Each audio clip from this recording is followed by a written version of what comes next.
everybody, welcome back to the Secure Containment Information Facility, otherwise known as the SCIF. This is Human Reaction members-only podcast. Well, members mostly. We're too small to have members only. We decided it's just more fun to eventually let people into the SCIF. You know, so members get it first for a good long while, and then for the ones that are appropriate for the public, we let everybody have it for limited time, for a period of time. I could see this one being one of those, unless there's something in here that I'm unaware of. That's like, oh no, that's got to be SCIF. Well, it's also like a barrier problem of like having a podcast you really love to do, but also you have a day job and it's really small, so you have this like. We'll prepare 6 hours of freaking content, and then we're like, where do we put all this? And sometimes it's just like, I guess it's going into the SCIF, and that's what happened this week. Yep. And this week, we're going to be talking about Trump's executive order mandating the lowering of drug prices in the United States to the lowest price where they're offered around the world. We're going to get into all those details. So, David, do you want to kick us off? Yeah, for sure. So he issued this executive order delivering most favored nation prescription drug pricing to American patients. So the quick and dirty of it, as Kyle scrolls through it here, is the MFN policy aims to reduce U.S. prescription drug prices by aligning them to the lowest prices paid by other developed nations. President Trump argues that that Americans are subsidizing lower drug costs abroad due to pharmaceutical companies offering discounts to foreign markets while charging higher prices domestically. This approach is intended to address the disparity and bring fairness to American patients. So off rip. My libertarian brain. I know I criticize that brain often, but my libertarian brain is like, I haven't done the digging that you like. I was more focused on the Qatari stuff that we talked about earlier. Yep. So my initial thought is like price controls, and that scares me a little bit. Yeah. Is that what's happening? Is it more nuanced than that? Is it? Yeah. Yes and no. Reasons reasons to be concerned, but also other reasons to be happy. Is that in a realm that makes sense? So a couple things. Okay, so first the background. So he tried this in his last time as president. Now, what do you call that? First term. There you go.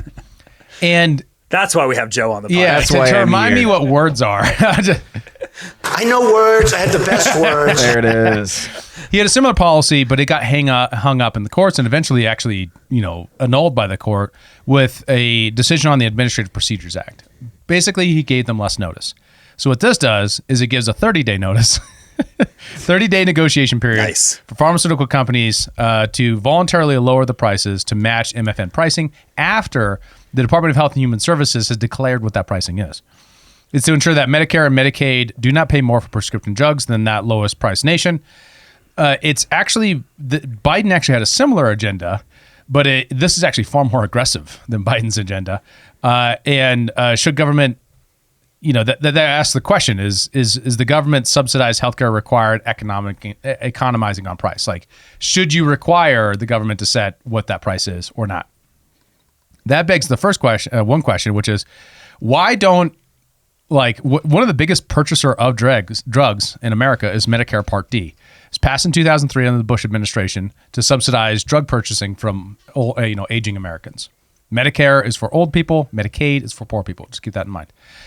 Medicaid also purchases, is subject to a lot of this, usually through insurance companies. But why don't they negotiate lower drug prices? Well, at least for Medicare Part D, it's specifically forbidden in code for them to do so. When they passed it, they included a clause forbidding Medicare from negotiating prices directly. Why? Insurance companies have great lobbyists, I guess. I'm sure they do. Drug manufacturers have good lobbyists. Yeah. Wow. So because it explicitly forbids it, what this does is says the director of the Department of Health and Services will set a price, and Medicare and Medicaid have to purchase on that price. So they don't do it. So they're just saying the executive branch is going to set the price, not Medicare or Medicaid. Okay. So we're getting around this. Right. This rule. So it's illegal, or it's like Medicaid and Medicare are not able to negotiate. Medicare so the HHS is going to do a roundabout way.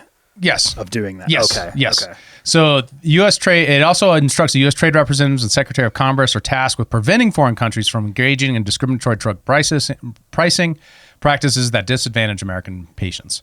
So this is part of the trade negotiation deal will be this component of it. So this is part of it, like bringing it into the trade war. What are these countries doing to establish lower drug prices that get passed on to Americans. Now, incorporating this into the trade war, is that really to say that foreign drug companies can't sort of discriminate against Americans on price by charging us more? So this Or just does that says apply to domestic companies as well? with preventing a this is just for foreign countries from engaging in these kind of discriminatory price practices. I guess I'm not totally clear on that. So I guess when we're importing drugs, yeah, so if it's like Novo Nordisk or whatever with Ozempic, yeah, they can't charge Americans more than they would charge someone in their own country or elsewhere in Europe or making whatever. that part of their trade negotiations. I see. Yeah, I see. Yeah. Gotcha.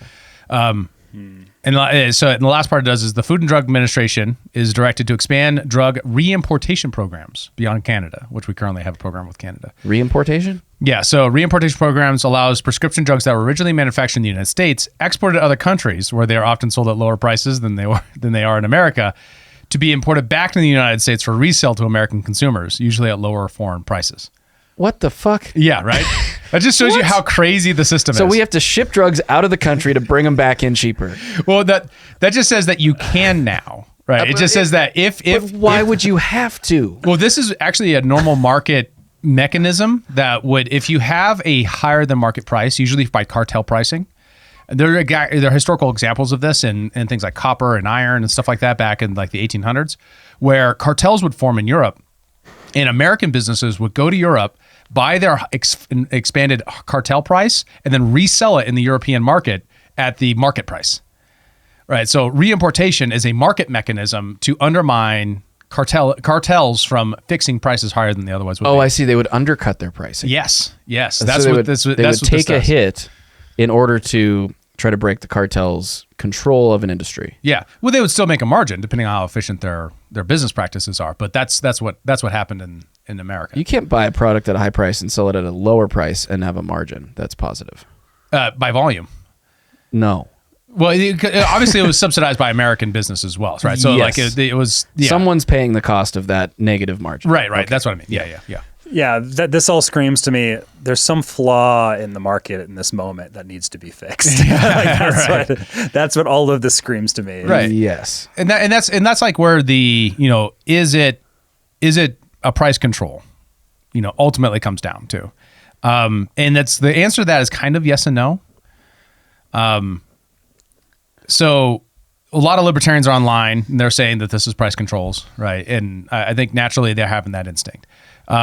It is in the sense that a lot of these prices are lower in these countries because they have price controls. So what that means is that you as a drug manufacturer have to take a loss in Italy so that you can then sell there, but also sell in America where you can actually make a profit so that your infrastructure and R&D costs and all the other things that make your business run can still function in Italy and everywhere else, right?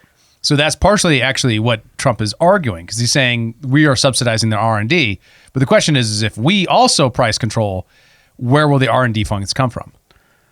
Well, that's a good question, but I think you have to ask back, should we be responsible as Americans for subsidizing R&D for a company on behalf of people around the world? Yeah. If those people want those drugs, then perhaps the bottom-up pressure from the people who need those drugs in those countries would be, hey, government, quit imposing price controls. I'm willing to pay more because I need this thing to live or to, have a better life in some way. So perhaps this results in all price controls being lifted to some degree. It depends. I don't know. It also in the meantime could result in Shortages. Because that's what price ceilings do is they create shortages because you're not paying for the other things that make the business run, So which you is better start eating where well and profit going to can the come from. gym. Yeah, exactly. I'm getting the sense that this is probably like the more I dig into it, the more I'll feel about it in a similar way that I feel about the trade war, where initially my gut instinct is like, ugh, tariffs. But then like I dig into it and I'm like, I see what's going on here. It's actually way more nuanced and it's kind of interesting. Yeah. And I have a feeling that this is going to be the same thing where it's like, oh, price controls. Ugh. And then you look into it and you're like, oh man, like some people are like really screwing over this market. Yeah. You know, like, Right. you know what I mean? Oh, for sure. And I think that a big part of this is that not all of the amount of money that Americans are charged for prescription drugs is just to fund R&D. Yeah. I mean, there's a lot of bullshit in that system, as is laid out really well by Brigham Bueller on Tucker's podcast when he talks all about PBMs and all about the inner workings of, the way PBMs were originally, brought into the market to negotiate on behalf of purchasers of individuals and also, employers who are funding insurance programs for their employees. But really, over time, they all got bought by insurance companies and then basically just used to build in a larger margin when purchasing drugs from manufacturers. And that's the sense in which it is. You ask the question about why American drug purchasers, right, don't negotiate lower prices, because if lower prices are being offered, the voluntary system should require them to try to economize on price so that they can increase their margins, right? Yeah. And then the problem is third-party pay means no one cares what the price is because that's all going to be off-put to the insurance provider, right? So there's very little incentive to economize price. It's already a broken market in many ways. The question is, how do you go about fixing the market? Is your vision for fixing the market more of what Europe does, which is top-down centralized control through price fixing, or do you do it by breaking apart the cartels? So the argument, you go ahead. Oh, I was just going to say, I mean, I think to Kyle's point about how there might be something deeper here, this could be a play to really put a lot of pressure on insurance companies who have been, I think, running roughshod over drug purchasers for a long time with the PBM thing and all that.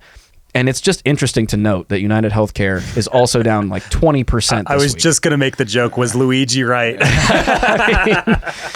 Maybe there was something there. I'm not going to condone the behavior, but there may be a deeper issue at play here. Or we may start to see insurance companies really start to buckle under the understanding that, okay, now the light is being shown. I might have interrupted you too early. Did you say that the reason why it went down was because of Medicare fraud allegations? We had talked about that earlier. I've seen rumors of that. I don't think that any formal allegations or charges have come out in regards to that, but I have read, I want to say maybe it was on Zero Hedge, that there was suspicion that United Healthcare is going to be investigated for Medicare fraud. Well, in some states, Medicare implementation programs do economize on price, and they do see lower prices because of that. Montana went through that with the auditor before this one, when Matt Rosendale was auditor, that had a negotiation process to get Medicare to negotiate prices from the state level and save tons of money.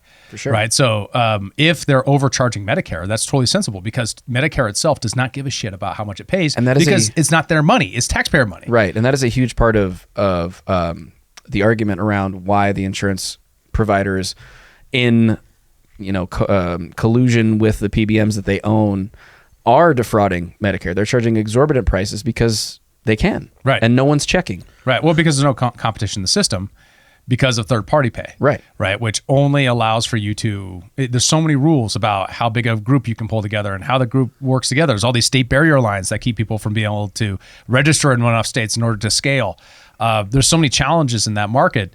There's very little bottom-up market-driven pressure that would normally economize on price. Mm-hmm. Well, this has been a common theme with the Trump administration. He used to tell various examples on the campaign trail all the time about how nobody's just like negotiating at all.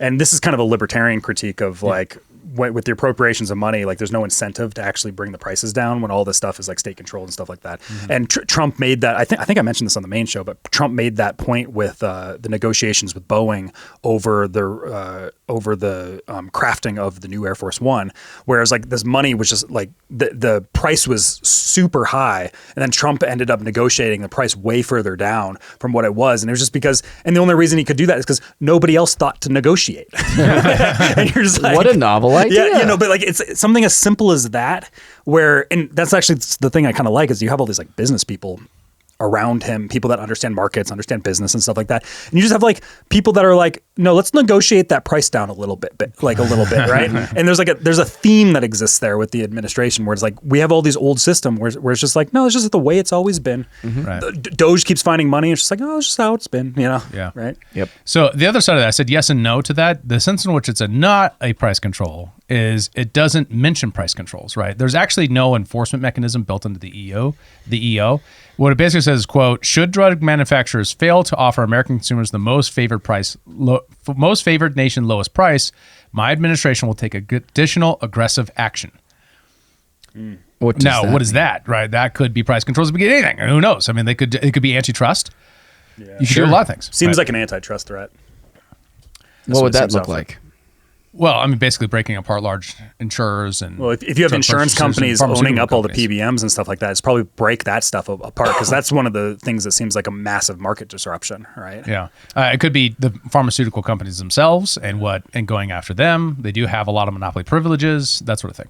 Yeah, but I mean, really, I mean, I suppose part of the issue is the pharmaceutical manufacturers themselves, but it's really, I mean, it feels like the margin where it gets ballooned is at the insurance level. Yeah. Like they're the ones who are cleaning up, and they're making deals, of course, with the pharma manufacturers because they have drugs. They want to get them on insurance formularies that will be covered by insurance, right? Not all drugs are. In fact, a lot of drugs aren't. So they're making deals to say, okay, we'll put your drug on the formulary if you give us a kickback by way of the PBMs, essentially. And so they basically pay them like a bonus for every drug purchase that's made of their particular drug. So like to me, there's a ton of like really dirty backroom dealing that's going on there, and the people that always lose are the taxpayers and the people purchasing drugs. That's right. One other additional wrinkle to this is a lot of this is Medicare Part B drugs, not the entire pharmaceutical market, although it's kind of sold as the entire pharmaceutical market. So what we're talking about here more narrowly is inpatient use drugs. Now, the hope here is that you start there and then you back into the rest of the pharmaceutical market, according to the people who are most supportive of the policy. Right. Now, the other stuff is like private insurers and cash pay markets are untouched relatively by this whole thing. So it's mostly targeting the drug manufacturers more so than insurance companies. Although the back end to that, you're right about. Like there's a lot of that is being eaten up in the system, but that isn't directly affected by the CEO. Yeah. One other interesting thing that I've become aware of is the gag clause for pharmacists that exists. So say you go into a pharmacy, you need to pick up a prescription, and you say, I have insurance, here's my insurance card.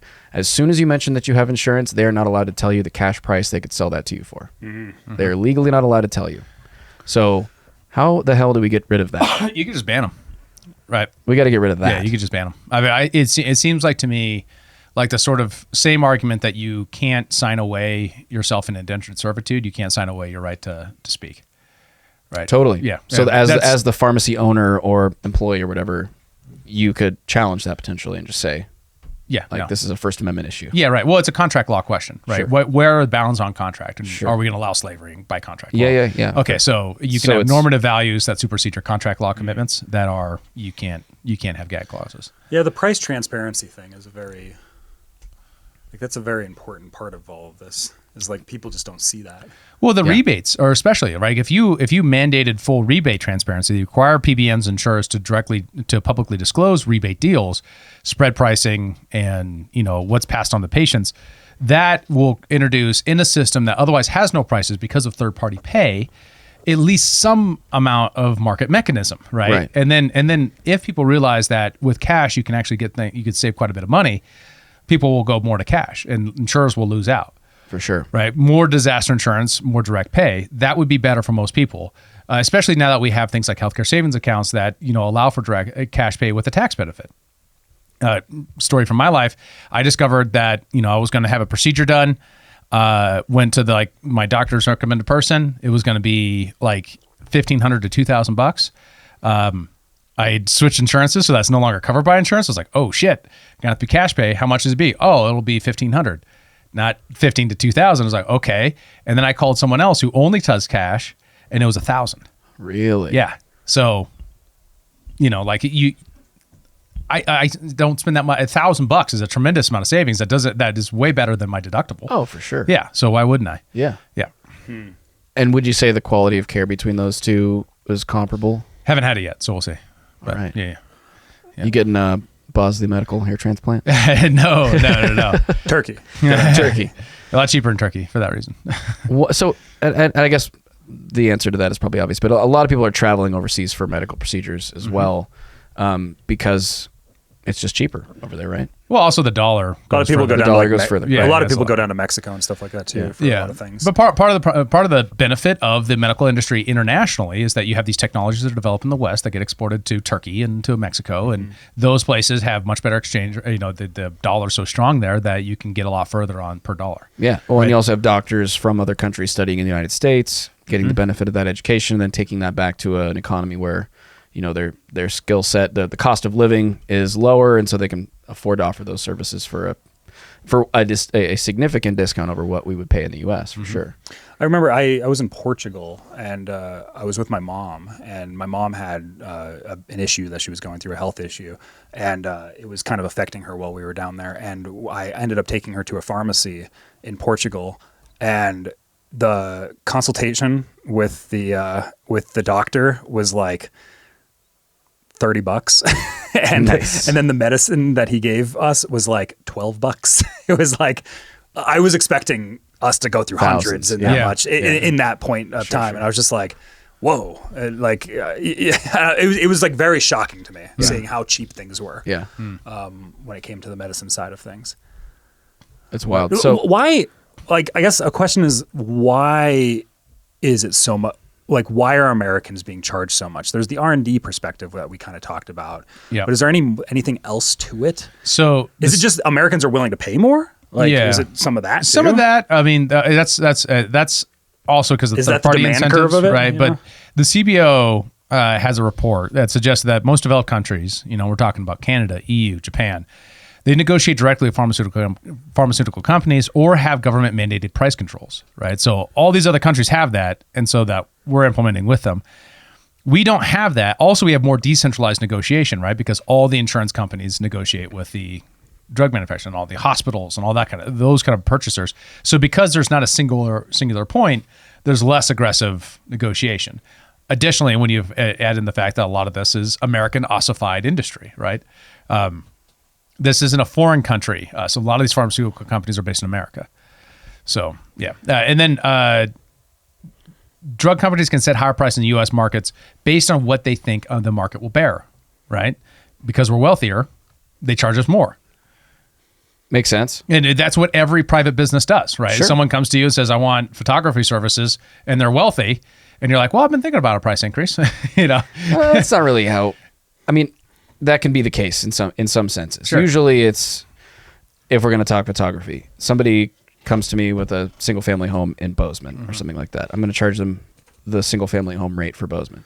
Somebody shows up and says, hey, I have this house up in Big Sky, and it's it's bigger and it's really nice. I'm going to be offering a different service. It's going to be a little more involved, so I'm going to charge them more. But I do know that there are plenty of vendors, particularly with the proximity of the wealth we have here in Montana, that will just increase their prices by 50 or 100% because you're in an area where they know you have money in order to live there. Well, it's the market clearing price, right? And that's the function of the negotiation. But we have a bunch of disincentives for doing that.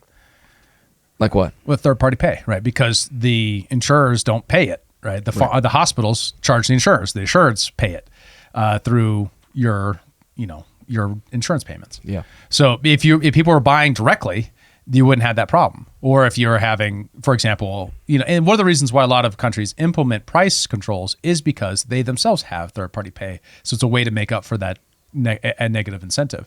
The challenge is that all the innovation for drugs doesn't come from those countries. It comes from us, right? Yeah, And, we're the ones spending all the money on it. yeah. Or at least our drug companies are, but Yeah. a lot of that gets subsidized too, right? So And then along the way, of course, you got the PBMs, right? So the insurers, they negotiate the big rebates, they get the discount. PBMs are now owned by the insurers, right? Even though they originally meant to exist to be an advocate for the Which I don't know if pharmaceutical we purchasers. mentioned are pharmacy benefit managers, what PBM stands for. Right. So they don't always pass those savings on to consumers, and especially they don't anymore, right? Because they're owned by the people they're supposed to be negotiating against. Right. Right. So what are they doing? Well, they're now just a pass-through organization, right? To look like it's consumer protection. Right. But it's just an additional buffer to their margin. Right. I would wonder if there's any like regulatory side that's making it more difficult for people to compete on the PBM side of things, because that just seems like it's such a market ripe for disruption for some sort of competitive figure to come in. Yeah. And Well, there are actually. I mean, you've got Mark Cuban and his sort of That's right, direct-to-consumer yeah. pharmacy model that he was developing. I don't know where that is at, but then you've got these organizations like Ways to Well and Function Health and like these sort of startup, disruptive organizations that are actually like kind of focusing more on preventative medicine because they're not they do all cash, and because they're not taking insurance, they can do a lot more in terms of like the comprehensiveness of a blood panel, so they can measure 100 biomarkers instead of like 30.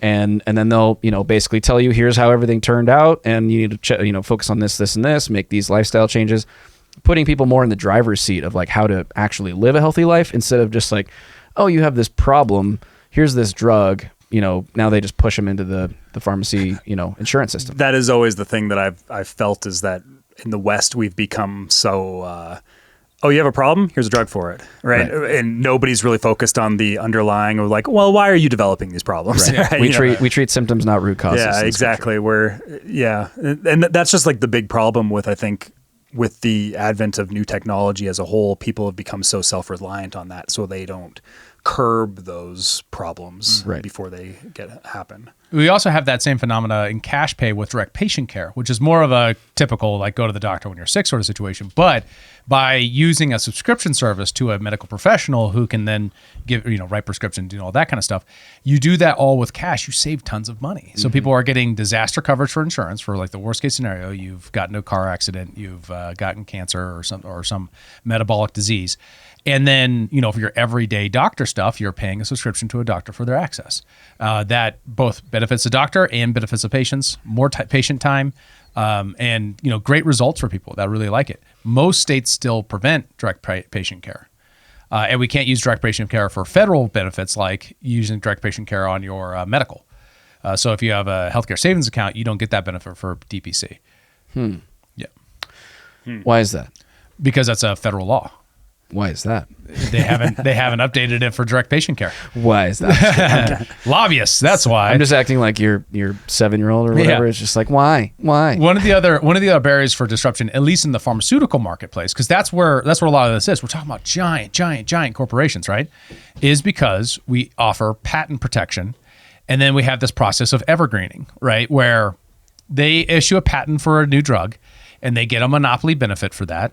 And one of the ways they hang on to that monopoly past its due date, the amount of time that they had the monopoly for production for, to supposedly reward them for R&D, which is where your R&D budget should come from, not from profits. Maybe it should come from there to fund the next thing. Because anyways, there's like a contradiction there that just really annoys me. You know what I mean? Like, we need to charge you the base price from our regular goods to fund our R&D, not like our monopoly price that we get. Yeah. Like how much profit do you need? Yeah. And then evergreening is where they take those formulas and they tweak them slightly so they can maintain their patent.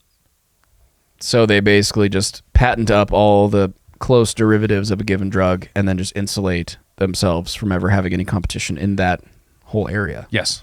Wow. Correct. This is kind of what Vivek's how Vivek made his money, was on the drug stuff, where he saw that there was like all the big companies. There was a big market failure that seemed to be occurring. Like, this is what Roy Vance's kind of goal was in developing those drugs. It's actually where Martin Shkreli, who was the guy that got in jail for the Hillary Clinton roasting on Twitter, right? He was initially funded by Vivek Ramaswamy. Really? And yeah, and because he's the guy that jacked up the AIDS medication, right? And that's what people think he went to jail for, but that's not what he went to jail for. What did he go to jail for? I forget. Allegedly, fraud on what's the securities fraud. Oh. And nobody lost any money. It was one of these things where it's like he was targeted. Like, it was so clearly targeted. Yeah, it was primarily for securities fraud and conspiracy related to his activities as a hedge fund manager and pharmaceutical executive. Yeah, like people try to associate it with the AIDS medication being jacked up, but that was not at all what it was. Like, that was a different thing that made him famous. Which is another purchasing of a patent and then increasing the price, right? Well, and it was very specifically, it was a drug that very few people actually needed, but because there was no development that was going into it, it was entirely orphaned, and the people that needed it couldn't get it. Wow. So the jacking up of the price was much more of a negotiation on the insurance side, to the point where now the people that needed the medication could get the medication. Right. Because otherwise they wouldn't have had it. Yeah, that's the price mechanism for you. If it's not used by a lot of people, it's going to be more expensive.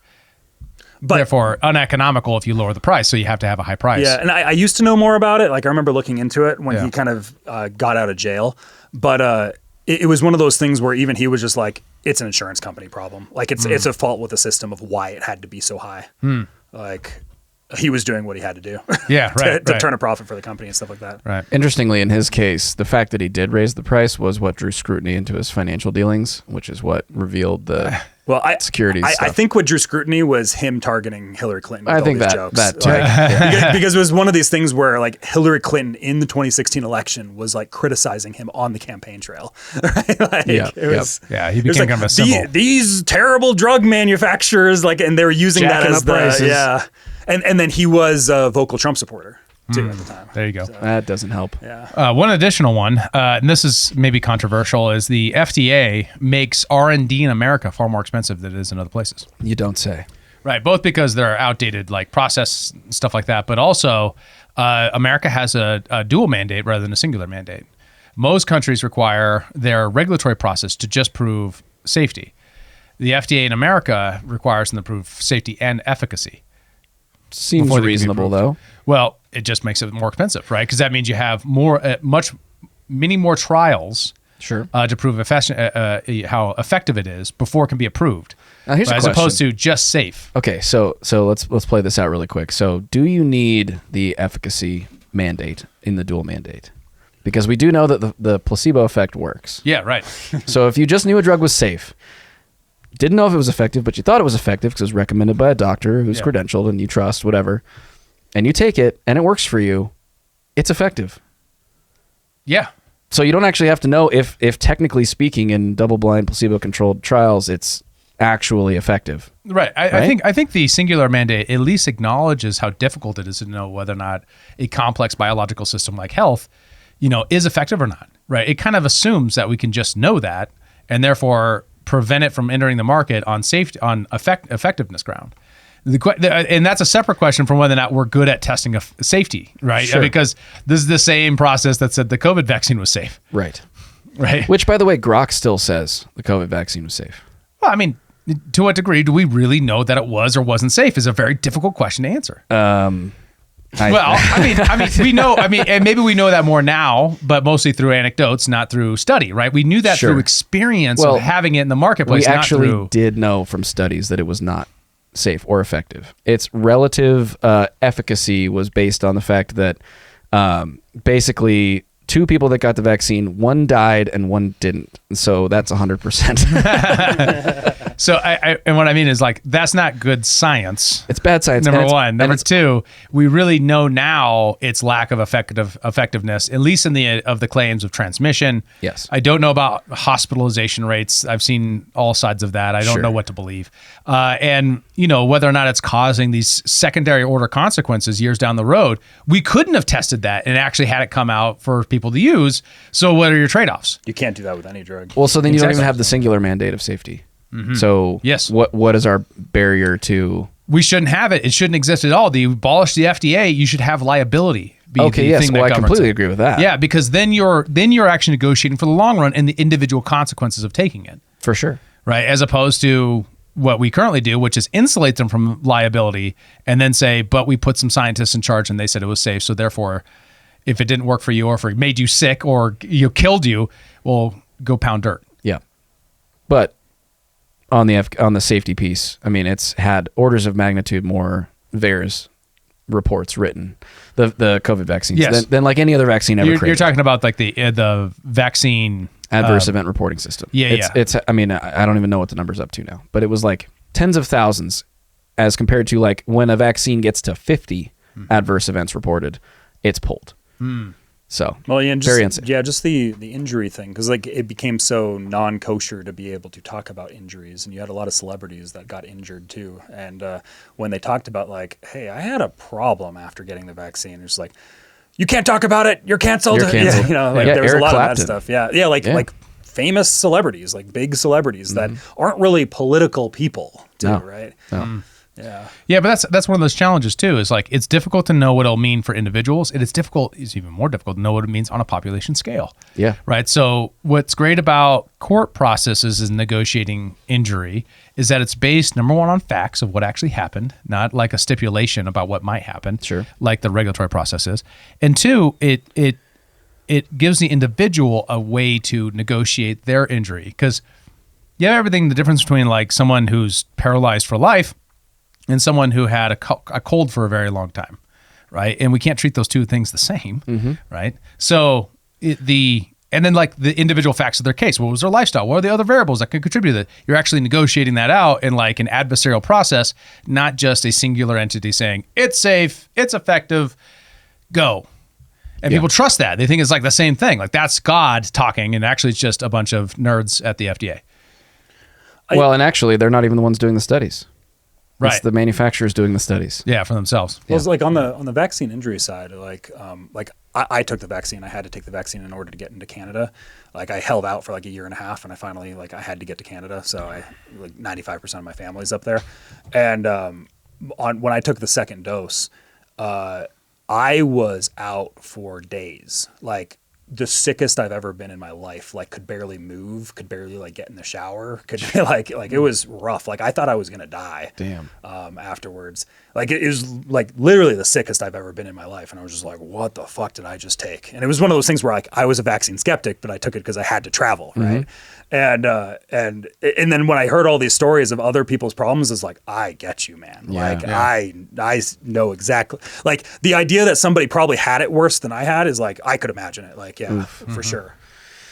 That's crazy. Because like I didn't feel anything after the first dose. First dose was fine. Like my arm was a little bit sore, but like I was like felt not paralyzed, but like almost close to paralyzed. Like I was doing like the could barely walk thing. you know, right. like, Damn. Yeah, I pulled up to the vaccine center, whatever that, the fairgrounds here in town, to take somebody, which I did not want to do and protested strongly. But when we rolled up, there was an ambulance just arriving because there was a guy collapsed outside on his back, unresponsive. Whoa. Yeah. After taking the shot? He was coming out the outdoor. People were going in over here and coming out over here, and he didn't make it to his car. Whoa. Yeah, my stuff was like I took it probably like 10, 11 in the morning, and by about like 8, 9 at night, it like started hitting me. And like when you're like 2 a.m. in the night, like night couldn't sleep, I was just like, I can't move right now. It was like something like that. That's crazy. Yeah. Damn. Well, I mean, it's more back to the topic of the EO here. So it seems like this is something that a lot of average Americans can get behind. Lower drug prices, good. Who's for it and who's against it? So we do have the MAGA right is pushing for it. I mean, and obviously for the political part of it, I think they legitimately believe this is like a populist cause they can get behind. The question is are they dropping their otherwise a vision of society in doing so? So we got on here Tom Hall. Whoa! I just spaced this guy's name. He's a senator. I know this guy. Hawley. Yeah, Senator Hawley. Josh Hawley, not Holland. What am I doing? Tom Holland is Spider-Man. Yeah, that's right. That's right. We have Spider-Man here advocating for on Real America's Voice on the War Room. Which, yeah, Bannon is just out of the administration entirely, isn't he? Yeah. I think he's got enough pens there tucked into his shirt. Jeez. You got to have one for every occasion. Do you guys miss when he used to wear like 6 polos under his clothes? I'm not sure I ever followed Bannon closely enough. That was a 2016 thing. Like the wearing. Well, he's not a person you need to follow anymore because he's been completely like ousted Canceled. from the Trump administration. He has no like sway in the Trump administration anymore. Because he was too incendiary. He tries to pretend that he does, but he doesn't really have it anymore. He's not there.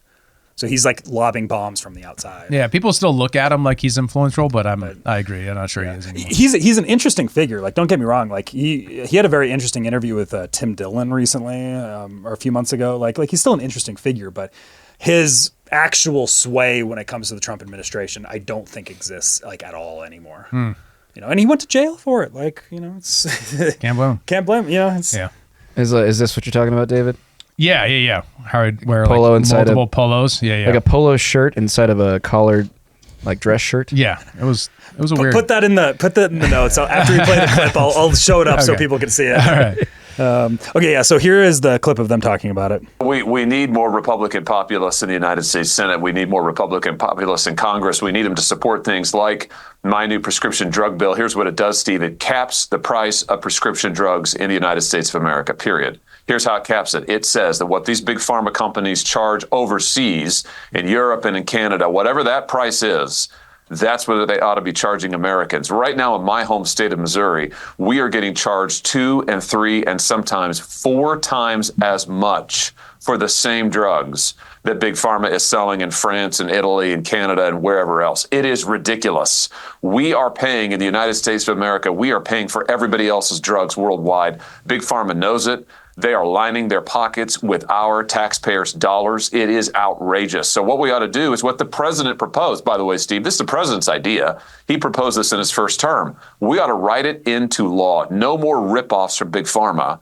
But to your point, my co-sponsor is a Democrat, Peter Welch, great guy. I'm delighted to partner with him on this. Man, I'd love to have some Republicans. Where are the Republicans? We need them to stand up for the president's working class agenda.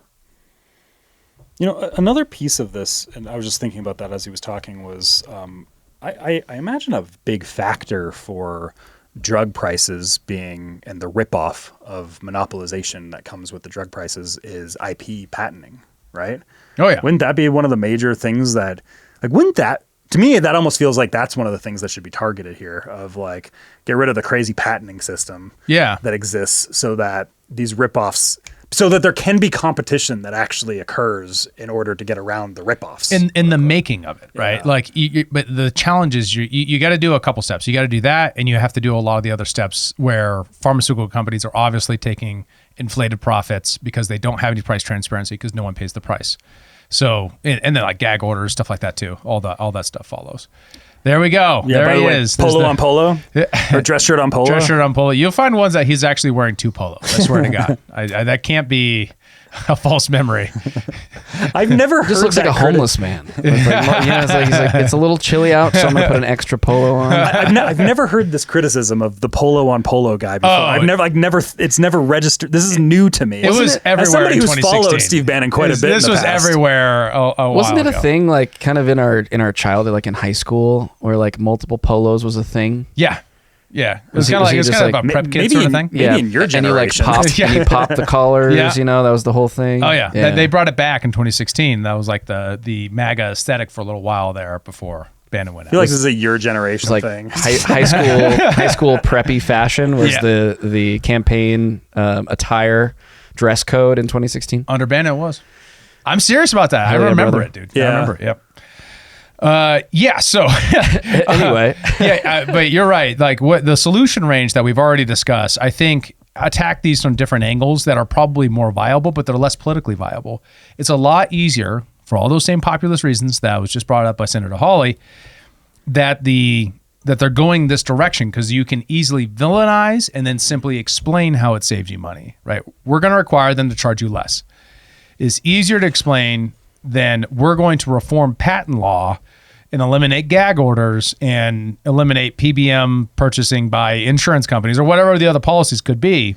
right. To reduce those because it's harder to talk about the PBMs, which no one knows exist, or patent laws, no one knows how it works, Right. all that kind of stuff. It's sort of akin to the marketing adage of don't sell me a plane ticket, sell me a vacation. I don't really care how we get there. Just tell me where we're going. Yes, that's the problem with democracy.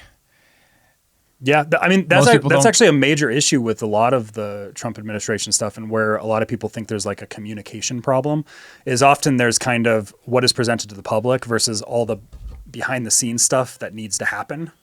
The trade war is an example of that, where everybody is there's the things that Trump says when he's doing a rally, and it's very bare bones, just tariffs are the most beautiful word, right? But then there's all this underlying work to be done that exists that Besant and Lutnick and all these guys are doing. And I feel like that's probably one of these things here where it's throw some bones out for the base and things like that. And maybe, and then we'll target all the things that the average American just doesn't understand. It's the synchronized swimming of politics, right? Mm-hmm. Above the surface, they're all very poised, but underneath they're just pedaling like a motherfucker. Yeah. Well, and maybe I'm giving too much credit on that. Maybe because I personally don't understand this issue that much. I'm learning a lot here from this right now.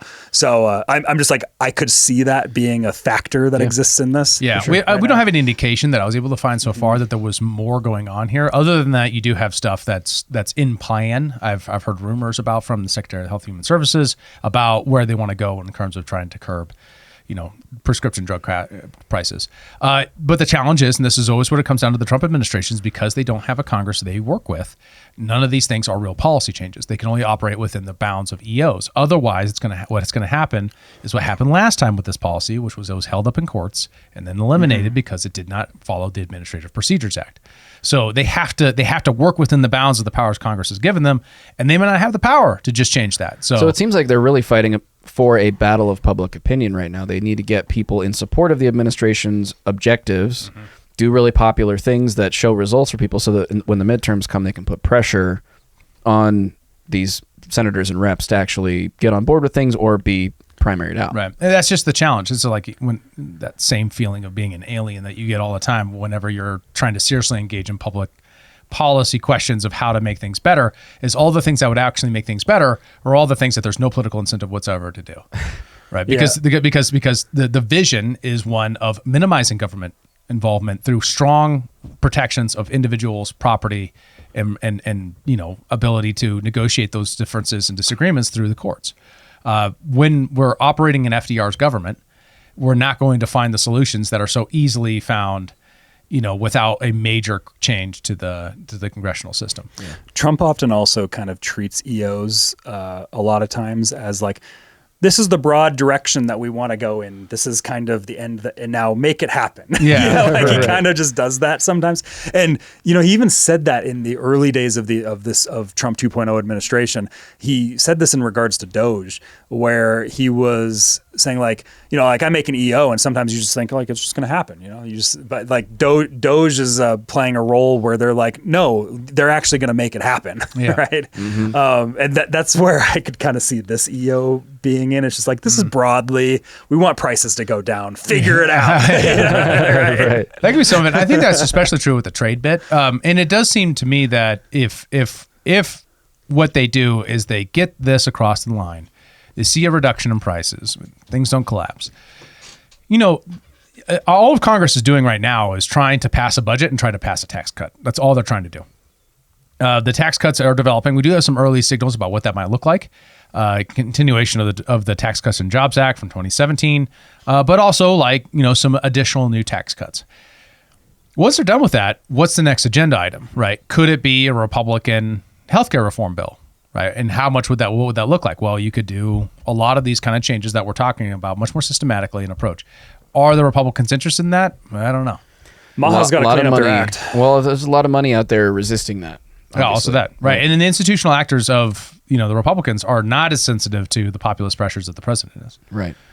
Yeah, and I think you're right. I mean, the Maha movement is obviously fairly fractured. I think it's experiencing the same sort of interesting asset kind of vibes that is going on with the philosophical debates around the woke right. A lot of people activated all of a sudden. A lot of really strange fractures that don't seem to make a lot of sense.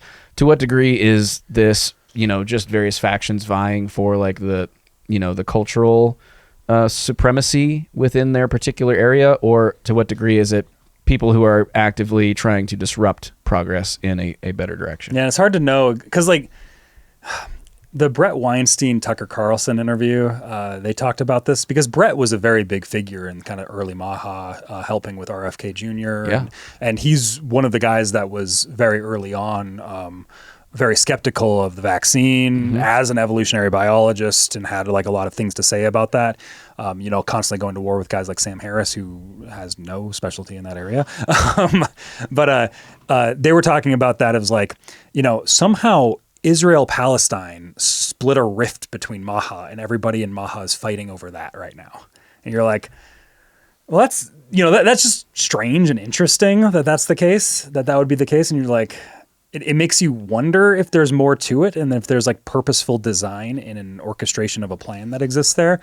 Or maybe that's just natural because you have a bunch of kind of lefties that join the right, and maybe so maybe there's kind of some infighting that's occurring in that regard, maybe too. Who knows really? But it's this. And then you have people like Nicole Shanahan who ran with RFK, and she's out here tweeting that she was promised that the means would never be part of the administration, and that she thinks that they're Manchurian candidates.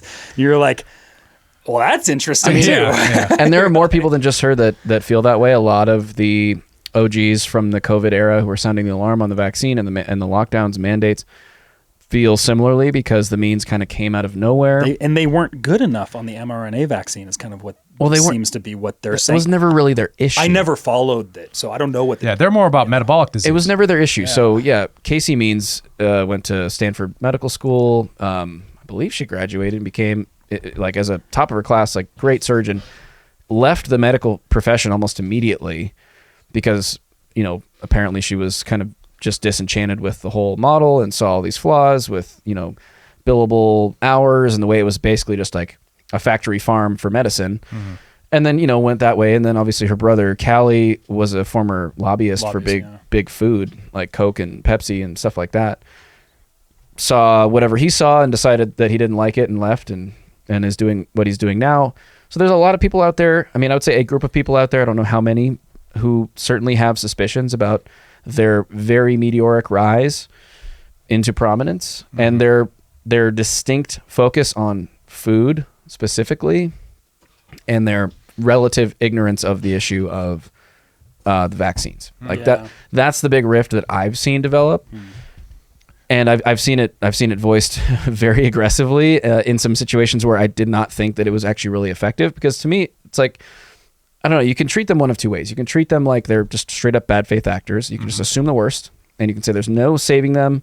They are completely bought and paid for by the other side. They're here to try to disrupt this momentum that we have going in a particular direction, which for the vaccine people would be accountability and liability for the people who perpetrated that on the American people and on the world. Or you could say they just have their specialty and their focus, and they're focusing on what they know, and they're trying to do the best with what they can and what they see as a need for the country, which I think reform of our food system is very, very important. I don't value it higher or lower than sort of the pharmaceutical aspect. And you can try to engage them in debate that's constructive. And in some of the conversations I've seen where it is a little bit more antagonistic between these two sides, it wasn't well presented from the vaccine side in a way to try to, bring your argument in a good faith way to try to bring them into the circle. It was very much like, you're the enemy and I'm going to call you out on this podcast. I mean, okay, so you got to separate the Israel thing from this phenomena. But I think both are how Israel plays into this. I have not vetted that. It was just the Weinstein thing that I saw, but like I've seen. Well, and we've kind of talked about it in previous SCIF episodes of like we have RFK here out with Shmuley being like, right, there's that. Like anti-Semitism is a disease. He's from his role, right? He did that before they got the vaccine off the schedule for kids, which happened this week. Yeah. This week is when they finally did that. Because like I see on Twitter the Maha stuff creeping in with the Israel stuff quite a bit. Yeah, like I see that quite a bit. Interesting. But I would suggest is that there's something we've lost sight of in coalitional politics that was mainstream for a long time. Reagan said that there are not 10 commandments, there are 11. The 11th commandment is thou shalt not attack your fellow Republican, right? And there's been a lot of that. Yeah, right. And that's one of those things of like, if you draw a common identity and you start firing within your squad can't be effective in pushing back against the opposition. That's why agent provocateurs exist. Right. So one of the things that you do that people have to consciously be aware of is the temptation to do that for clout or for fundraising or for whatever, or because you're so passionate about your issue. The government has a limited attention.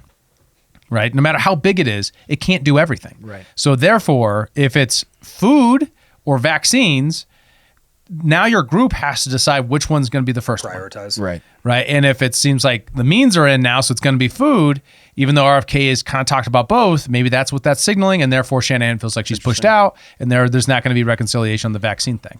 So I don't know. And that makes sense to me because the Trump administration owns the vaccine. They're the ones who developed Operation Warp Speed, and he still walks around and says how great it was, right? Yeah. So therefore, what did you expect was going to happen?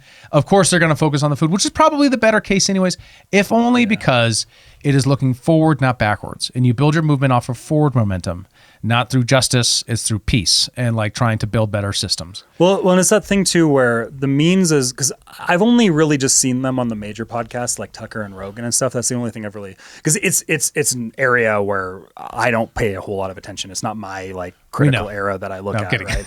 I pay way more attention to like the geopolitical trade, new technology space. Right. And so when I saw that, like I'm like, well, they seem like pretty good advocates on their issue.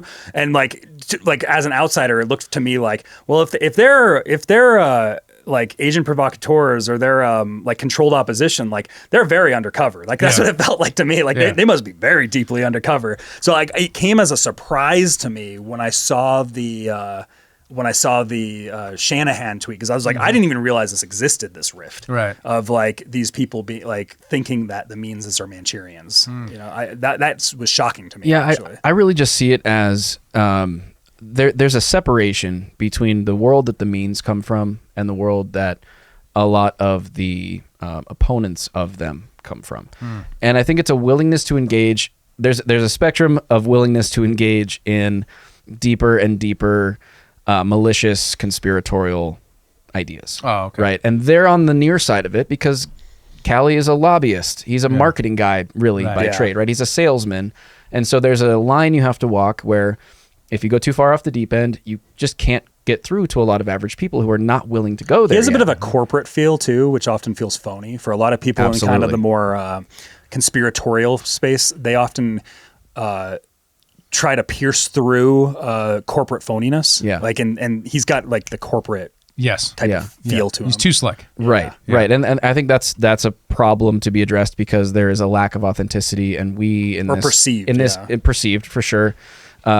Yes, perceived authenticity. And we're in an era where people are very attuned to, is this person coming off as authentic or not? We get all the opportunities to judge that through looking at, is this image or video AI generated? Is this person on Instagram who's an influencer trying to sell me something, or are they just trying to entertain me? Like, are they even real? Right, exactly. Right. Exactly. And I think the other piece of like the question mark around the Means is from Cassie's perspective, and I've heard this from a variety of people, including my mom who read her book, that there's a little bit of preachiness to it, and there's a little bit of like, it's like that phenomenon that can happen when you're new to a movement and you just dive fully into it, and all of a sudden it's like you have to be a purist or get out, right? And there's sort of this like holier than thou energy that people are getting from her and from their book that they released recently, that I think is maybe just like a little bit I could see that over the top. Is that because of the bios? That's because like, I'm a doctor and therefore I know this for real, and everyone else is kind of pretending to be doctors. Is that kind of the vibe she gives off? It's sort of, but it's also like she went to medical school but then left medicine almost immediately. So she has basically no clinical practice experience. So there's also sort of this mismatch between the level of authority she's trying to project and her actual underlying experience. Right. So I think that's troubling people also. Interesting. Yeah. Interesting. Yeah. Preachiness in this era doesn't play well often. Like there's kind of like a moralizing. Well, people are skeptical of righteousness, but they're excited by passion. Sure. Right. So you could be passionate, but if you feel righteous, that's different. That's how you talk. That's about actually a very important distinction. People love the charismatic passion. For sure. Yeah. But it's like, if it becomes this browbeating, like a Bible thumping type of thing. And it is that. It's sort of, it has a religious fervor to it if it's not communicated correctly. That's how I feel about Bitcoin maxis in the crypto space. Absolutely. 100%. Relating it to my field. It always comes back around to Bitcoin But maxis. it's the same vibe. Like, people get that vibe. That's my vibe with a lot of like on libertarians, of like where I kind of fall apart from libertarians. Absolutely. It's always like I get it. I read the essay on the pencil. Like I understand. Yeah. Right. What people are trying to contend with is the difference between your prescription about how you want to make the world a better place and dealing with reality at the same time. Right. Where it's more complicated. So at times there's a hesitation from the people who believe in something to not engage with the real world, because then you don't have to like sit there and actually contemplate all the disincentives, all the problems, all the things that you could have to deal with. So it's a perennial problem. It's a problem of human vision and the limitations of our knowledge and mind to be able to encapsulate all of reality with what we want to do. Yeah.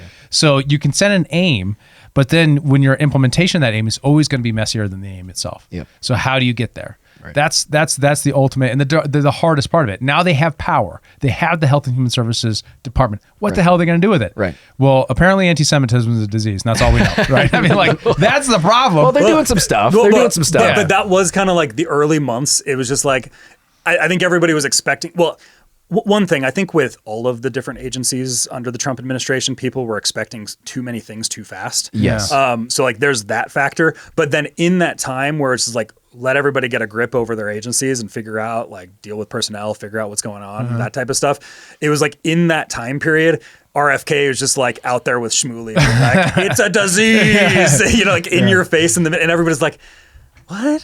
Yeah. You know, like, right. Optically, for bad optics for a lot of people, not the best thing. Yeah. But I think you're exactly right. You point to like a very, very important thing about like just the timing of everything. You know, you can't expect to step into a new job like if just as an average person and then just immediately swing for the fences and like close the biggest deal in company history, right?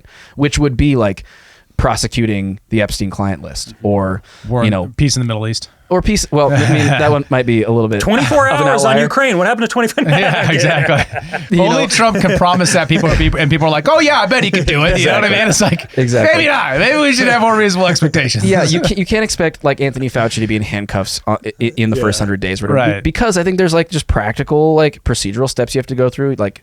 And I think this is a common problem for a lot of us who saw this, you know, administration come in and we had these high hopes for all these things that were going to happen.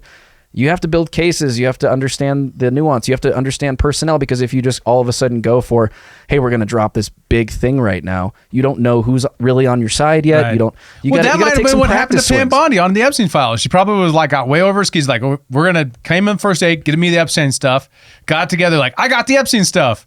It's like, have you guys looked at it? Look at it. Oh, it's all the shit we already gave out. Oh, damn it. Well, we'll do the thing anyways. You know what I mean? Like, That's what it seemed Meanwhile, like. they've got a dumpster out back that's just exactly. burning. So it's like a case example of why you can't overpromise in that moment, Right. but also you have to deliver. Like, Yes. Yeah, for because example- she very specifically on Fox Business was like, they're all on my desk. like it was like a thing. And So apply that to RFK, right? He gets on the ground, and the first thing he did was the anti-Semitism thing. But then it was like, okay, now we have the banning food dyes. Yep. Right, and that's obviously a win for the food people. And it's not really a ban. It was a, as I understand it, a collaborative, voluntary removal of petroleum-based food dyes that the food manufacturers are going to do on their own. oh, It okay. wasn't like, Didn't even know that. yeah, it was a collaborative process. It Wicked. seems like. Good for him. you know, that's another area, like that just raises a point. So many of the things, and this is where my feelings have been on the trade war, because I've been the trade war guy, where like everybody sees the headlines of banning food dyes, and then, but it's actually like more nuanced than that. Right? exactly. Like that's how so much of this administration is. And like,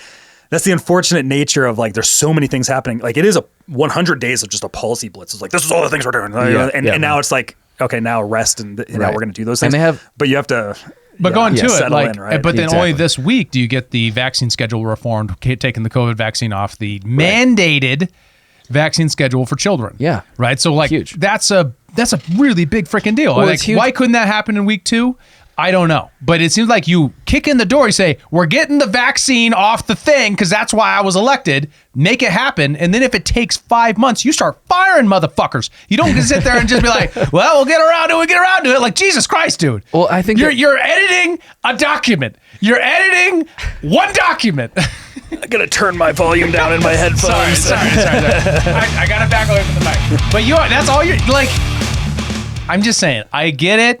New job, but it's a doc. It's a Google Doc. A Google Doc all doctors are on that Yes. says how many vaccines we should give these kids. But there's more to it. There's more to it, right? Because you remember in RFK's confirmation hearings, he had to promise, what's his name, Cassidy, Yeah. that he wasn't going to mess with the vaccine schedule, that he wasn't going to mess with vaccines hardly at all. And Cassidy's like so in the pocket of pharma, so like Yeah. obviously he had to bring these things to the table. But these were backroom dealings, the terms of which came out during the confirmation that RFK promised he wouldn't do X, Y, or Z Yeah. in order to get confirmed.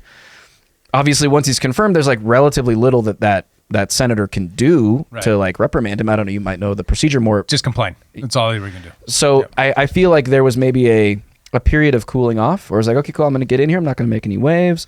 I'm going to do some things that are like fairly innocuous and like popular, Yeah. like removing oil from your food. Like, great. Yeah. And then we're going to start to take bigger bites of the apple. Yeah. And to me, that's like a more realistic trajectory to expect from any administration. We want it now, Joe. I know, Now. me too. It is crazy. My mom the other day, she pulled out for me my vaccine like report, like my vaccine schedule, where she was just like going, because she's been more hyper focused on the Maha stuff as of in recent months because of just a lot of people in MAGA are. It's and, in the zeitgeist. and she's like, you got hepatitis B within 24 hours of you being born. Yeah.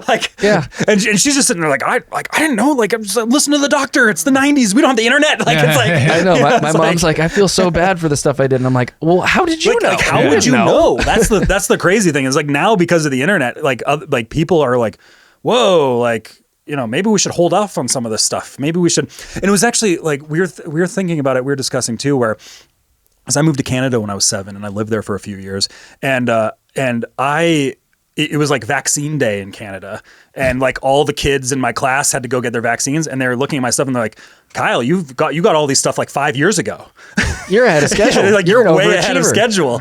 Yeah, no. So like, I just remember sitting in the cafeteria, watching all my friends go in like one by one into the room, and I'm just like sitting there like already having been vaccinated like 5 years ago on all the stuff they're getting at like 9 years old. It was Hell yeah. crazy. In the 1990s, we were like, hell yeah, America wins. Yeah, they're like, first past the mark. First past the Give bar. the littlest kids possible the vaccines.